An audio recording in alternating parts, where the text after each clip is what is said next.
पिछले एपिसोड में हमने देखा था फायरफ्लाइज की तलाश करते वक्त जोल और एली का जिन लुटेरों से सामना हुआ था वो सभी एक नरभक्षी दल के सदस्य थे जो अपने साथी की मौत का बदला लेने के लिए हाथ धोकर जोल और एली के पीछे पड़ गए थे। हालांकि एली ने बड़ी ही बहादुरी से उन नरभक्षियों का सामना करके न सिर्फ उनके मुखिया को मार गिराया था बल्कि उनसे दवाई हासिल करके जोल की जान भी बचा ली थी। अंततः जोल और एली नरभक्षियों की बस्ती से बचकर सुरक्षित बाहर निकल गए थे। अगर आपने इस सीरीज के पिछले एपिसोड्स नहीं देखे हैं तो पहले उन्हें देखिए, लिंक्स आपको डिस्क्रिप्शन में मिल जाएंगी।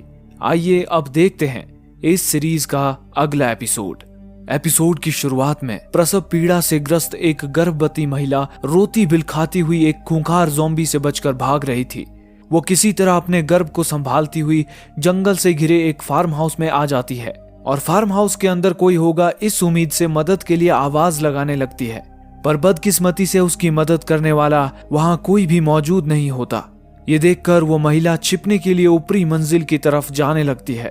कुछ सीढ़ियां चढ़ने के बाद उसे महसूस होता है कि जल्द ही उसका बच्चा इस दुनिया में आने वाला है। इस बात से चिंतित वो महिला एक कमरे के अंदर जाकर कुर्सी की मदद से दरवाजे को अच्छी तरह से बंद कर लेती है और कमरे के एक कोने में बैठकर बच्चे को बाहर निकालने की कोशिश करने लगती है। तभी खिड़की की कांच टूटने की आवाज सुनकर उसे आभास हो जाता है कि उस ज़ॉम्बी का घर में प्रवेश हो चुका है। उससे अपनी रक्षा करने के लिए वो महिला अपनी जेब से एक चाकू निकाल लेती है, लेकिन असहनीय पीड़ा की वजह से वो चाकू उसके हाथ से छूटकर नीचे गिर जाता है। इतने में ही वो ज़ॉम्बी दरवाजा तोड़कर अंदर आ जाती है और गुर्राती हुई उस गर्भवती महिला पर हमला कर देती है। वो ज़ॉम्बी किसी खूंखार भेड़िए की तरह उस महिला को काटने और नोचने की कोशिश करने लगती है। हालांकि प्रसव पीड़ा से जूझने के बावजूद भी उस महिला का साहस कम नहीं हुआ था। वो एकाएक अपना चाकू उठाकर उस ज़ॉम्बी की गर्दन में घुसा देती है और तब तक उस पर वार करती है जब तक कि वो ज़ॉम्बी धाराशाही नहीं हो जाती। अपने गर्भ को बचाने की जद्दोजहद में उस साहसी महिला के अंदर इतना आक्रोश भर आया था कि उसे अपनी बच्ची के दुनिया में आने का एहसास तक नहीं हुआ।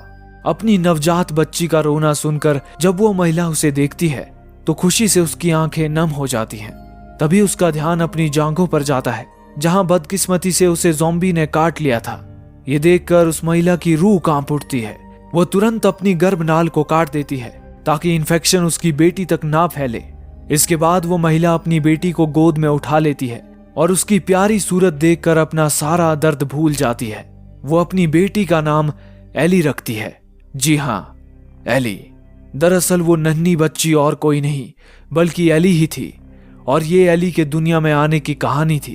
एली की माँ एना एक फायरफ्लाई थी और साथ ही वो फायरफ्लाई की लीडर मैरिलिन की बचपन की दोस्त भी थी। एना को बाकी फायरफ्लाइज के साथ इस फार्म हाउस में पहुंचना था, लेकिन किसी कारणवश वो बाकी फायरफ्लाइज से बिछड़ गई और एक ज़ॉम्बी की नजर में आ गई। एना उसी फार्म हाउस में बैठी एली से प्यार जताने लगती है और इसी तरह दिन बीत जाता है। फिर रात के समय मैरिलिन अपने साथियों के साथ जब एना को ढूंढती हुई इस फार्म हाउस में पहुंचती है तो देखती है कि एना अपनी बच्ची को गोद में लिए अपनी गर्दन पर चाकू लगाए बैठी थी ताकि वो ज़ॉम्बी बनने से पहले खुद को मारकर अपनी बच्ची की जान बचा सके। उसे इन्फेक्टेड हुआ देखकर मैरिलिन सन्न रह जाती है। वो एना से माफी मांगती है क्योंकि उन्होंने एना को ढूंढने में देरी कर दी थी। हालांकि एना अपनी हालत के लिए किसी को भी जिम्मेदार नहीं ठहराती। वो केवल मैरिलिन से इतना अनुरोध करती है कि उसकी मौत के बाद मैरिलिन एली की देख रेख करे। इतना कहकर एना एली को मैरिलिन के हाथों में सौंप देती है। एना मैरिलिन को जब एली बड़ी हो जाएगी तब उसे उसकी याद के तौर पर वो चाकू देने के लिए कहती है। इसके साथ ही एना मैरिलिन से विनती करती है कि उसके ज़ॉम्बी बनने से पहले मैरिलिन उसे दुनिया से मुक्ति दिला दे। मैरिलिन उसे मारने के लिए बिल्कुल भी तैयार नहीं थी, पर एना उसे अपनी दोस्ती का वास्ता देकर मना लेती है। उसके बाद मैरिलिन एली को उठाकर अपने साथियों को थमा देती है और अपने दिल पर पत्थर रखकर एना को मौत की नींद सुला देती है। और इसी के साथ ये कहानी अपने वर्तमान समय में आ जाती है जहां हम देखते हैं कि नरभक्षियों की बस्ती में हुए हादसे ने एली के मन को बहुत हताश कर दिया था। हालांकि वो लोग उस बस्ती से बहुत दूर निकल आए थे, पर एली अब भी उस घटना के बारे में सोचकर मायूस थी। इस समय जोल और एली लेक सिटी नामक शहर में थे। कुछ दिनों पहले जब जोल और एली फायरफ्लाइज को ढूंढते हुए कोलोराडो यूनिवर्सिटी गए थे और उन्हें वहां फायरफ्लाइज तो नहीं मिले थे, लेकिन एक नक्शे पर लेक सिटी का नाम दिख गया था। इसी वजह से जोल और एली फायरफ्लाइज की तलाश में लेक सिटी आए थे। तभी जोल एली को आवाज लगाते हुए वहां आ जाता है और एक पिता की तरह एली को खुश करने के लिए उसे कुछ खाने की चीजें और एक गेम का बॉक्स देता है। पर उस वक्त एली गेम्स खेलने के मूड में बिल्कुल नहीं थी। ये देखकर जोल भी उस पर ज्यादा जोर नहीं देता और एली के साथ किसी अस्पताल की तलाश में निकल जाता है जहां से वो अपने लिए कुछ दवाइयां ले सके। रास्ते में जोल गुमसुम एली को खुश करने की नाकाम कोशिशें भी करता है। थोड़ी देर बाद वो दोनों एक ऊंची इमारत पर पहुंचते हैं जहां से वो शहर का मुआयना करके किसी अस्पताल का पता लगा सके। लेकिन वो इमारत पहले हुई बमबारी की वजह से ध्वस्त हो चुकी थी, जिस वजह से उसकी सीढ़ियां भी नष्ट हो गई थी। हालांकि जोल वहां की छानबीन करके एक टूटे हुए छत से ऊपर जाने का रास्ता ढूंढ लेता है। वो पहले एली को सहारा देकर ऊपर भेज देता है, फिर एली ऊपर रखी एक लोहे की सीढ़ी जोल के लिए नीचे गिरा देती है। तभी अचानक एली को ऊपर कुछ ऐसा दिखाई देता है जिसे देखकर वो अचंभित हो जाती है और उसकी तरफ भागने लगती है। ये देख जोल भी घबरा जाता है। वो जल्दी से सीढ़ी लगाकर ऊपर चढ़ता है और एली के पीछे भागने लगता है। अंततः एली और जोल एक जगह पर जाकर रुक जाते हैं जहां अपने सामने एक जिराफ को देखकर दोनों अचंभित हो जाते हैं। वो दोनों बड़ी ही उत्सुकता से जिराफ को पत्तियां खिलाने लगते हैं। इसी दौरान एली को दोबारा हर्षोल्लास में देखकर जोल का दिल खुशी से भर आता है। तभी जोल एली से कहता है कि अब वो दोनों चाहें तो फायरफ्लाइज तक जाने के अपने मिशन को यहीं रोक सकते हैं और वापस जैक्सन टाउन लौटकर खुशी से अपना जीवन यापन कर सकते हैं। हालांकि इतनी मुसीबतों से गुजरने के बावजूद भी एली की हिम्मत कमजोर नहीं पड़ी थी, बल्कि अब तो उसका हौसला और ज्यादा बुलंद हो गया था। इसलिए एली जोल के प्रस्ताव को ठुकराते हुए कहती है कि वो इतनी दूर आकर इस मिशन को अधूरा नहीं छोड़ना चाहती, बल्कि किसी भी हालत में इसे पूरा करना चाहती है। उसके बाद वो जोल के साथ कहीं भी चलने के लिए तैयार है। एली की इस जिंदा दिली को देखकर जोल को भी काफी हिम्मत मिलती है। फिर वो दोनों एक नए जोश के साथ अपनी मंजिल की तरफ बढ़ने लगते हैं और आगे चलकर एक बर्बाद हो चुके मेडिकल कैंप में पहुंच जाते हैं। वो दोनों उस मेडिकल कैंप का जायजा ले ही रहे होते हैं कि तभी अचानक उनके पीछे से छुपकर आता हुआ एक हथियारबंद आदमी उनकी ओर एक स्मोक बम फेंक देता है, जिसके धमाके से जोल और एली वहीं बेहोश हो जाते हैं। वहां कुछ और आदमी आकर एली को खींचते हुए अपने साथ ले जाने लगते हैं। जोल उसे बचाने के लिए उठने की कोशिश करता है, पर एक आदमी जोल पर वार करके उसे बेहोश कर देता है। फिर थोड़ी देर बाद जब जोल होश में आता है तो वो खुद को एक अस्पताल में पाता है जहां इत्तेफाक से मैरिलिन उसकी निगरानी कर रही होती है। उसे देखकर जोल हैरान हो जाता है। मैरिलिन जोल को आश्वासन देते हुए बताती है कि वो इस जगह पर बिल्कुल सुरक्षित है। असल में ये अस्पताल फायरफ्लाइज का एक गुप्त ठिकाना है। मैरिलिन कहती है कि उनके साथियों ने गलती से जोल और एली को दुश्मन समझकर उन पर हमला कर दिया था। इसके लिए वो जोल से माफी भी मांगती है, पर जोल को खुद से ज्यादा एली की चिंता थी। इसीलिए वो उठते ही मैरिलिन से एली के बारे में पूछता है। इस पर मैरिलिन उसे विश्वास दिलाती है कि एली बिल्कुल ठीक है। जोल मैरिलिन को उसे एली के पास ले जाने की मांग करता है।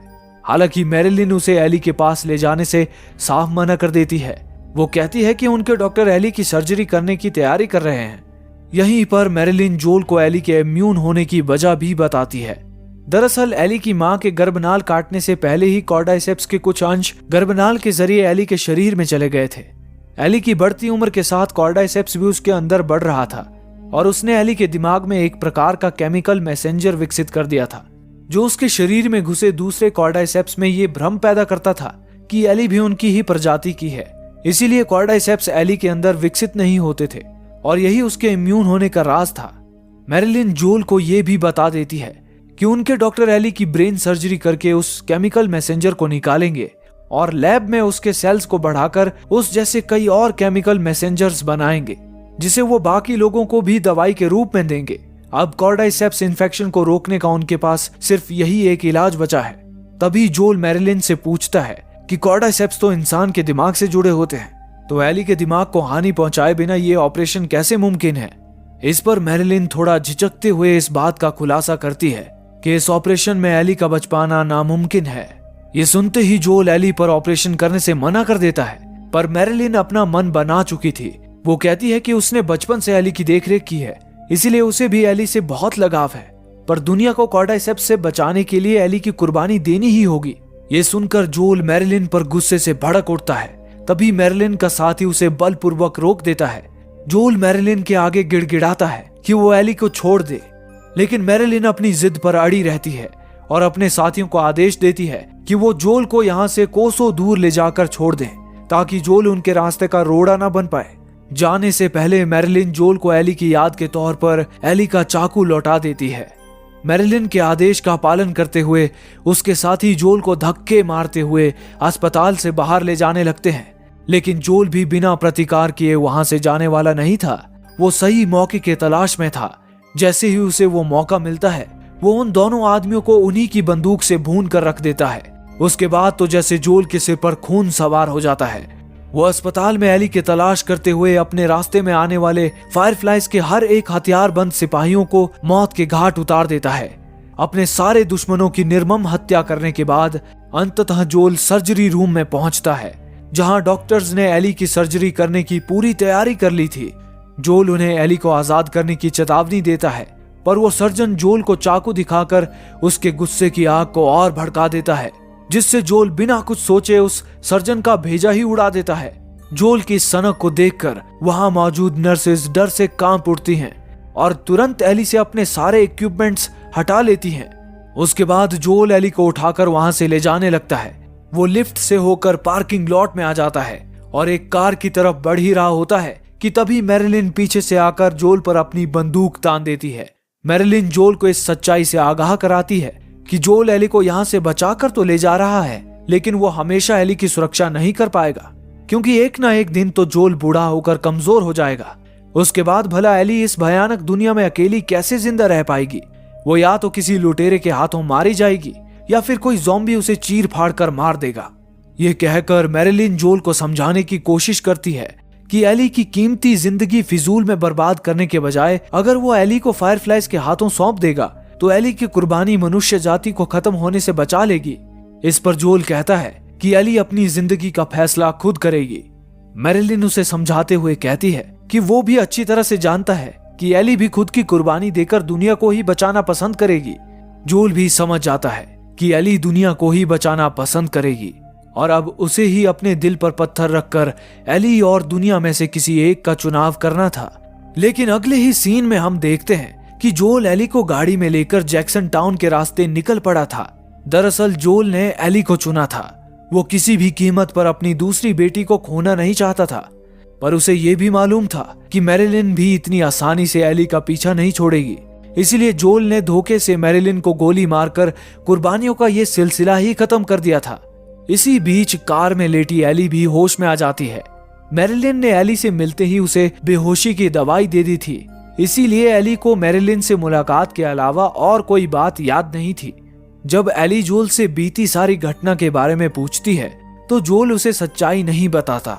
उसे डर था कि सच्चाई जानने के बाद एली उससे नफरत करने लगेगी, इसलिए वो एली को झूठा आश्वासन देते हुए कहता है कि फायरफ्लाइज के डॉक्टर को एली जैसे दर्जनों और इम्यून लोग मिल चुके थे जिनमें उन्हें वैक्सीन बनाने लायक कोई गुण नहीं मिले, इसीलिए अब डॉक्टर्स ने वैक्सीन बनाने की उम्मीद ही छोड़ दी है।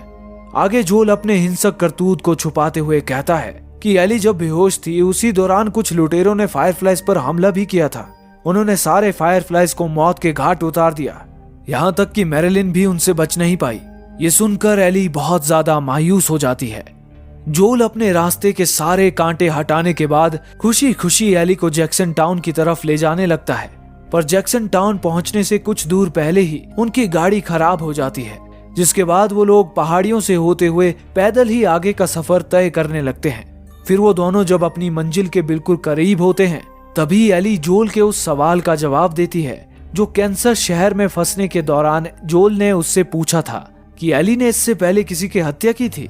तो इसके जवाब में एली उसे बताती है कि जब वो और उसकी बेस्ट फ्रेंड राइली मॉल में इन्फेक्टेड हो गए थे तब एली तो इम्यून होने के कारण बच गई थी, पर राइली खूंखार ज़ॉम्बी में बदल गई थी, जिस वजह से उसे राइली को गोली मारनी पड़ी थी। इस तरह एली ने जोल को अपनी जिंदगी की आखिरी हकीकत भी बता दी थी और अब वो जोल को भी ये कसम खाने के लिए कहती है कि उसने फायरफ्लाइज और मैरिलिन की मौत के बारे में जो कुछ भी कहा था वो सच है। हालांकि जोल सच बताकर एली को खोना नहीं चाहता था, इसीलिए वो फायरफ्लाइज को लेकर झूठी कस्में भी खा लेता है, जिससे एली के दिल को तसल्ली मिल जाती है। उसके बाद वो दोनों जैक्सन टाउन की तरफ रवाना हो जाते हैं और इसी के साथ द लास्ट ऑफ अस का ये सीजन यहीं समाप्त हो जाता है। दोस्तों, अगर आपको ये सीरीज अच्छी लगी और आप इस सीरीज में देखते देखते इसमें खो गए थे, तो आप हमें सपोर्ट करने के लिए हमें सब्सक्राइब कर सकते हैं ताकि हम ऐसी ही और वीडियोस आपके लिए लेकर आ पाएं। धन्यवाद।